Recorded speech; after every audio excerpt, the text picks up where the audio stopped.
Hello, my friends, and welcome to another Devotional Connection. It's Pastor Eddie, and I want to share something with you today. I was joking around with some friends earlier today, and we were having a good laugh, and we were laughing about some biblical things, some Christian things, and stuff that happens in the Bible. That is one funny book. And I was saying that it's so refreshing to understand and know that God has a sense of humor. If he did it, we'd have been long gone because we were clowning all day long and we were having a good laugh. But it's good to know that God has a sense of humor, that he can laugh, that he finds joy, that he is joy. And it reminded me of a scripture that I looked at a long time ago in Nehemiah. If I recall, it's Nehemiah, what is it? 8:10. The joy of the Lord is your strength. So many of us, we look at the Old Testament versus the New Testament. You hear this all the time. We love the Jesus of the New Testament, but the God of the Old Testament seems angry and upset and vindictive and vengeful, and he doesn't seem very happy. And I think it's fair to say that most Christians don't think that God is happy. It's not that we don't want God to be happy. It's just that we're slow to understand the theology that God is always, essentially, and completely happy. We may believe that he is sometimes happy, and that makes sense to us because we see what's going on around the world, and we can't understand how someone could be happy with what's going on, but that's not what makes him happy.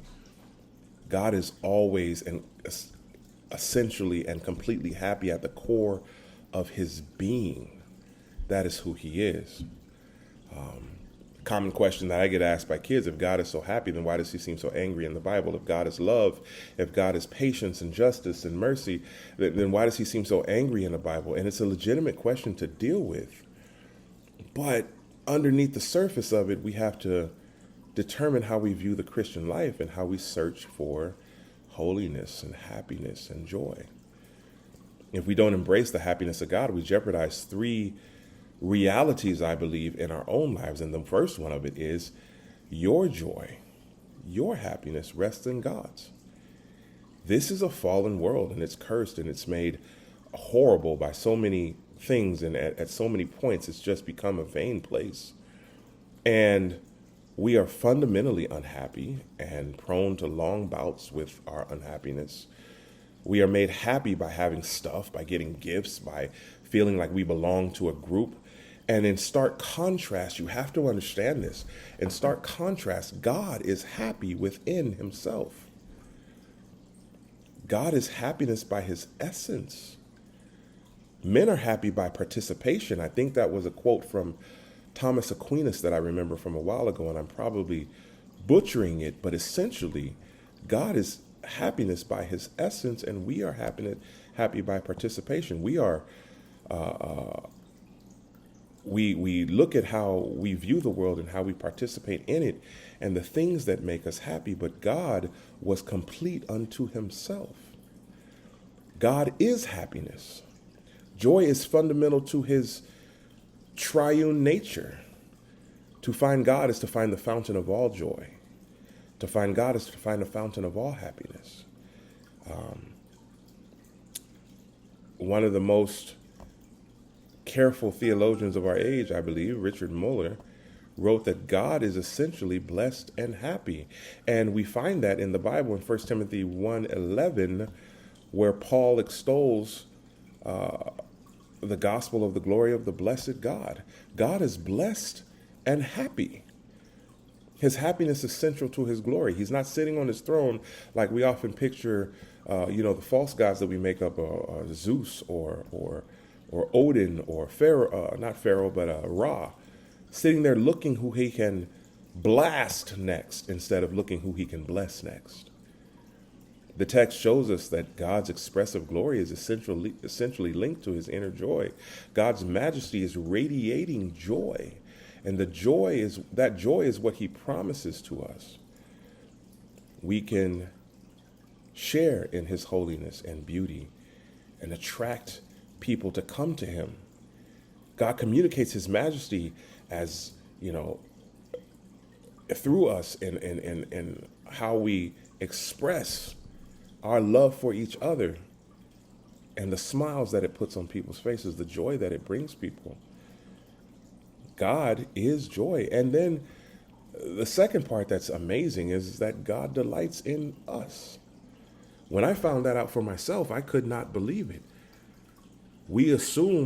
I assumed that God was angry with me. I assumed that he was wrought with me, that I was deserved a whooping for what I had done. I had left him for a decade. I had done horrible things. I had tried to make him angry.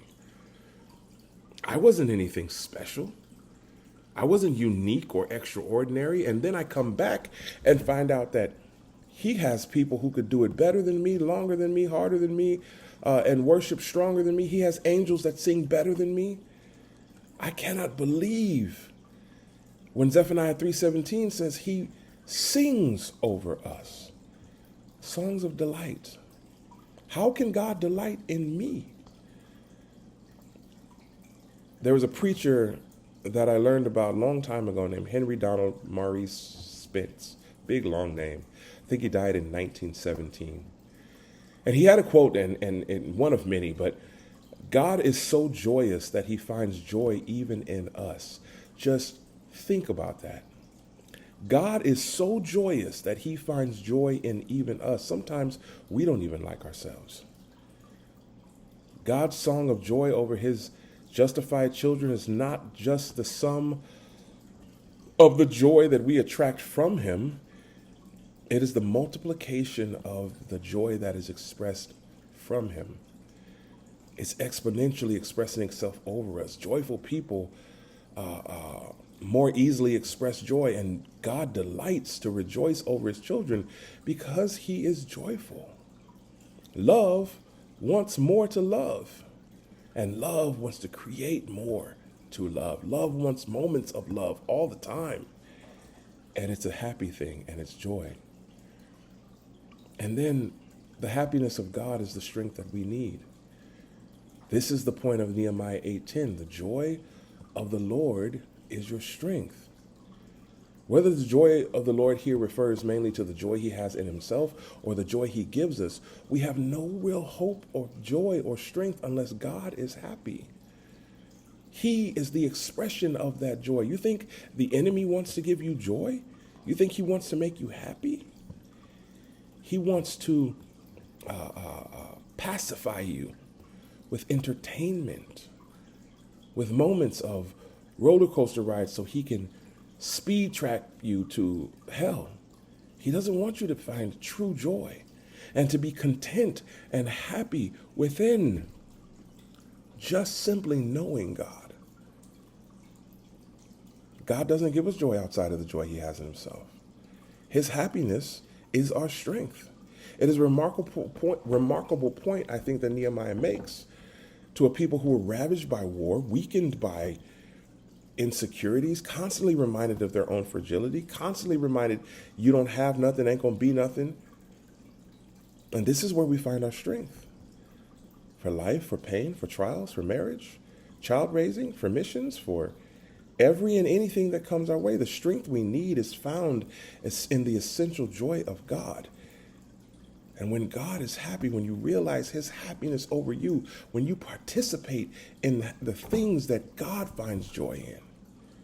It doesn't say the joy of Eddie is strong. It doesn't say as long as I'm happy, I'm strong. It says that the joy of the Lord. When I find happiness in the things that he finds happiness in, when I realize that his joy provides so much for me, when I find that my Father is happy that I exist, and is happy when I call on his name, and is happy because he made me. You will never be spiritually stronger than your God is happy. That's a weird thing to say, but you can't be stronger than his happiness, and we require incredible strength. He must be incredibly happy. God's joy is our strength. He's not happy in what's going on. He's not happy in our sin. He's not happy with what we're doing. What I'm telling you is he is happiness. He is happy within himself. And that provides strength for us.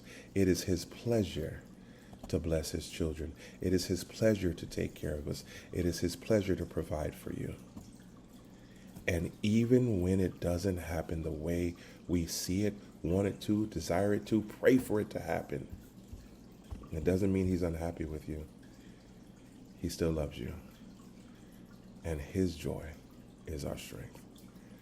Talk to you again soon.